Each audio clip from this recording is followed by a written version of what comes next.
अस्सलामु अलैकुम वरहमतुल्लाहि वबरकातुहू। मोहतरम हज़रात, मुहर्रम उल हराम को मुबारक महीना शुरू हो चुका है। कुछ साथी हमसे ये सवाल करते हैं कि मुहर्रम के महीने के अंदर खिचड़ा या खिचड़ी इसको बनाना, तकसीम करना, खाना ख़ास तरीके से एक रस्म के तौर पर ये कैसा है शरीयत के नज़दीक। लीजिए, मैं स्क्रीन के अंदर दारुल उलूम देवबंद का फतवा अटैच किया हुए हूँ।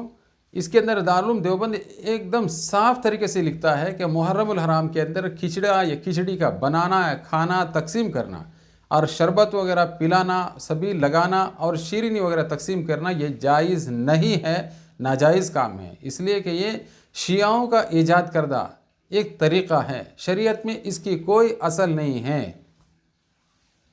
सुन्नियों को इस तरीके के रस्मों के अंदर किसी कीमत पर शरीक नहीं होना चाहिए, जायज़ नहीं है।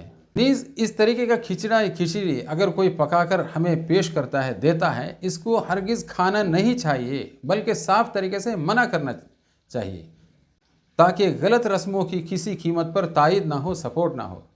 मुझे उम्मीद है कि फ़तवा की रोशनी में मैंने जो बातें आप लोगों के सामने पेश की है कि ज़रूर समझ में आ गई होगी। दुआ करें कि अल्लाह तबारक व तआला इस तरह के गैर इस्लामी रस्में और रिवाज अगर हमारे अंदर मुआशरे के अंदर मौजूद है तो हज़रात उलमा इकराम के इस फतवे की रोशनी में तौबा करने की और इससे बचने की और इस रस्म को जड़ से उखाड़ कर ख़त्म करने की तौफ़ीक़ इनायत फरमाए। आमीन या रब्बल आलमीन।